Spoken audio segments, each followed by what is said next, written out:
nggak punya KTP karena prosesnya sangat panjang kali lebar. Setelah itu saya bercerai dengan suami saya, anak terpisah, dan saya belum memiliki KTP Hong Kong. Jadi posisi saya ada di Makau. Dan saya bilang sama Tuhan nih, saya ngobrol sama Tuhan, Tuhan, ini gini loh Tuhan, saya itu mau bantu orang, tapi saya nggak punya KTP, saya akan dibantai. Gimana Tuhan kalau kasih saya KTP? Istilahnya kayak gitu ya, kita waktu doa itu, gimana kalau kasih saya KTP, saya akan membantu orang-orang saya. Nah, setelah saya berdoa, karena saya pikiran positif terus, dalam jangka waktu 3 bulan KTP saya keluar, Mas. Itu yang terjadi pada saya. Setelah KTP saya keluar, seneng dong saya. Nah, disitulah karir saya meningkat.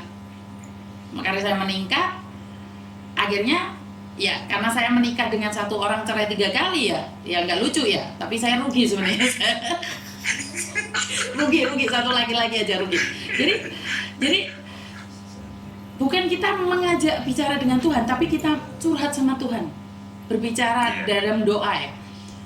Karena itu setelah KTP saya keluar, saya berkarir, ada titik jenuh, Mas.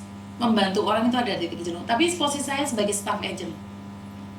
Di situ titik jenuh, lelah, dan saya cerai lagi sama suami saya. Akhirnya saya sendiri lagi tapi saya nggak ngaku kalau saya itu janda. Saya ngakunya saya masih perawan karena saya nggak bawa anak. Jadi nggak ada yang tahu. Nggak ada satu orang pun yang tahu status saya sudah punya anak.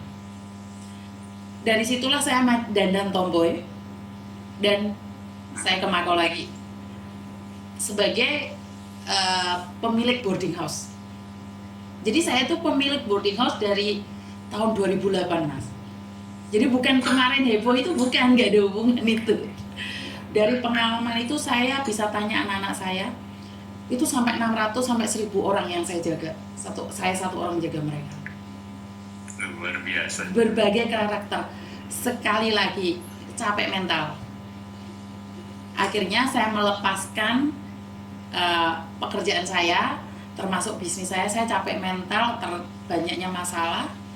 Akhirnya saya lepas pekerjaan saya sebagai agent. Ini ada yang manggil saya Kak Dewa, ini anak saya yang lama ini. Dia tahu bahwa saya itu nggak punya suami dulu, nggak punya anak. Jadi saya itu masih single dulu ngakunya. Nah, setelah itu Miss Jaya naikin, aku nggak bisa naikin, suruh Weni naikin, nggak tahu aku naikinnya gimana. Setelah itu dari situ saya berhenti kerja di restoran, Mas. Kerja di restoran Itali. Karena saya pingin banget dari Indonesia, dulu kuliah di Itali karena saya orang biasa-biasa saja, saya nggak bisa nih ke kuliah di Itali. Nah, saya dapat lowongan kerja di waitress di restoran Itali. Kerja jadi waitress sampai saya jadi manajer manajer restoran Itali, orang Indonesia. Kebanggaan bagi saya pribadi itu, satu kebanggaan karena saingan saya orang Itali asli sama Filipina, saingan saya, dan saya satu orang Indonesia, pemegang paspor Indonesia. Nah, di situ kan saya sampai di puncak karir saya kecelakaan, kaki saya pecah, Mas. Tempurung kaki saya yang ini nih pecah, ini hancur, dan tubuh saya tidak ada satu luka pun. Kecelakaan yang di luar nalar. Jadi tempurung saya itu pecah total dan saya di rumah sakit 3 bulan, nggak bisa jalan. Selain itu saya divonis saya nggak ada umur karena saya punya kanker getah benih di hari yang sama.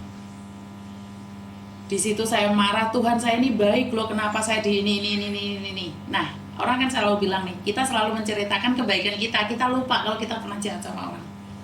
Saya nggak tahu ya, saya di boarding house dulu. Saya waktu di rumah sakit itu, Mas, yang saya ingat itu kesalahan saya masa lalu. Saya ingat bagaimana saya nyakitin anak buah saya menghukum anak buah saya kayak udah mati itu, Mas. Jadi saya tuh ingat semua. Bagaimana saya menghukum anak-anak saya, kerasnya saya, nyakitin anak-anak saya walaupun untuk kebaikan ya. Tapi saya didiknya kejam. Karena saya kayak militer keluarga saya. Dari situ saya divonis kanker getah benih. Saya langsung lemes, Mas. Ternyata sehebat saya dulu Saya itu dulu ya Mas ya, masih mudanya ya. Cina, Macau, Hong Kong, Korea, Taiwan. Itu dalam waktu 2 hari. Saya labas semuanya, nggak capek. Itu sampai orang yang jualan tiket itu heran. Yakin kamu ke Korea cuma jam 12 malam terbang, jam 6 pagi sudah balik Hong Kong.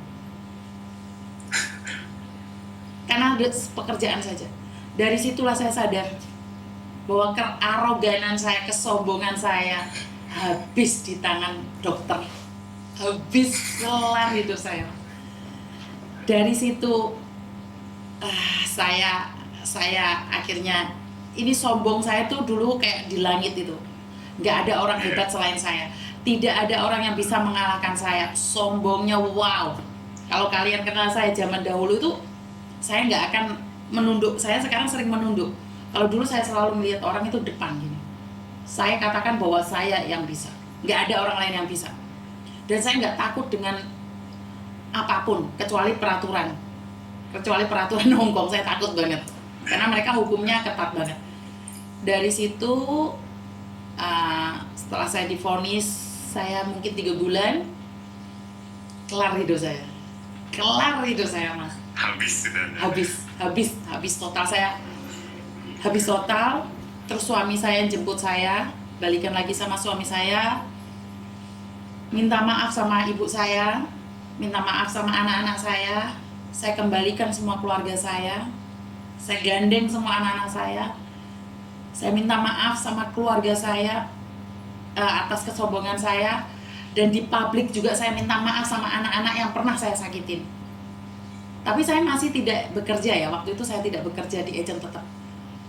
Terus tahun 2020 itu saya posisi masih kerja di restoran, Mas. Posisi sakit itu masih tetap di restoran. Setelah itu saya dirumahkan, nggak boleh bekerja karena restoran tutup. Dari situ saya balik lagi ke agent. Dan ternyata saya bilang, oh iya ya, dulu kan saya janji mau bantu orang. Ini sombong ternyata. Ternyata setelah dikasih KTP Hong Kong, jadinya arogan, jadinya jahat. Nah, alasan saya menolong TKW karena itu janji saya sama Tuhan. Kenapa? Saat saya membiarkan mereka tertipu di depan mata saya, sama aja saya mengizinkan diri saya untuk diperkosa orang, untuk disakiti orang. Saya mengizinkan diri saya sendiri. Kayak masnya nih melihat mbaknya ditipu oleh laki-laki, kan kita mengizinkan. Kita mengizinkan. Bodoh amat, bukan uang saya. Bener nggak? Kan nggak ada hubungan sama saya. Tapi itu panggilan moral. Itu panggilan moral. Saat kita bilang, oh ya, itu adalah ibu saya. Oh, itu adalah kakak saya. Baru kita berpikir, oh iya, itu tanggung jawab kita untuk mengingatkan. Perkara dia tidak mau, itu urusan dia. Yang penting satu, kita sudah mengingatkan. Kita tidak berhak atas masa depan dia. Dan lagi ingatkan, ya jangan arogan kayak saya. Itu aja pesan saya. Enggak, karena Mas Agil itu sifatnya susah untuk misuh aja susah ya. Oh, itu puji Tuhan ya, itu sangat ya. Pingin bisa misuh, tapi nggak pantas kata anak-anak atau teman-teman itu. Agil kalau misuh nggak pantas gitu. Oh, kalau saya misuh itu, Mas Agil dari mana sih kalau boleh tahu? Aku dari Lampung. Oh, Lampung, bukan Iya, Belum tapi Lampung. ya? Apa? Belum. Iya, Belong Lampung. Kamu Belum Cuman Lampung? kan bukan, aslinya tetap Jawa. Bapak itu dari Tulungagung gitu. Transmigrasi. Cuman Agil belum pernah ke Jawa. Oh, belum pernah ke Kalau Jawa? menginjakan belum, karena dibikin di Lampung, gede di Lampung, tua di Taiwan. Oh, wong Jawa produk Lampung, Mas, gak jelas sih. Iya, Pabrik tapi pabrik Jawa ya. iya pabrik Jawa. Oke, Gitu. Wong Jawa tetap Wong Jawa. Dari situlah Miss Yuni merasa bahwa ini tanggung jawab, bukan masalah. Saya tidak pernah bermimpi untuk mengedukasi orang negara. Makanya kalau sudah membawa negara saya malu karena tidak pantas. Saya cuma sebutir debu. Indonesia terlalu besar untuk dikuasai oleh satu orang. Karena itu jika ada orang yang menjelekkan orang lain saat memberikan edukasi, apakah dia sanggup mengedukasi seluruh Indonesia? Bener nggak sih? Iya. Indonesia terlalu Betul besar dikuasai satu orang, nggak bisa. Karena itu saya pingin Sangat gabung sulit. sama, betul. Mas Agil, Lampung mana nih? Saya rencananya kan bulan ini mau ke Lampung, mungkin bulan depan saya ke Lampung. Lampung Timur, Sukadana sayanya. Sukadana, oke. Iya. Iya. Oke, Sukadana. Nah, kalau saya sendiri nih dari daerah campuran ya, jadi dari Bali, Madura, Jawa, Cina, Batak ya, campur. Jadi bahasa saya juga nggak jelas, Mas Agil. Jadi tergantung dari mau ikut style mana nih, kalian mau ikut style mana?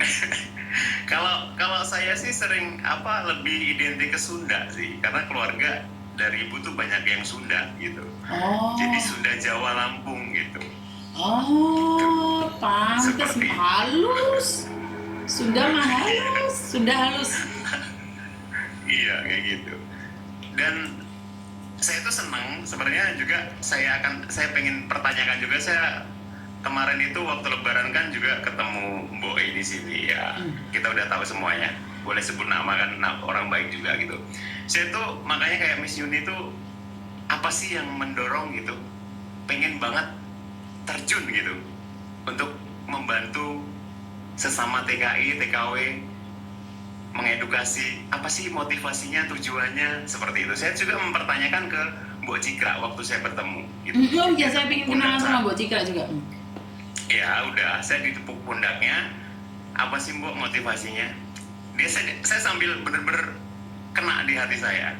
Dia bilang, Le, seandainya sampean di posisi mereka nggak ada yang menolong, gimana perasaannya? Seperti itu. Jadi itu ibaratnya kita sendiri. Kalau kita kesusahan, walaupun toh sedikit kita ada yang membantu, pasti hati kita akan senang. Seperti itu.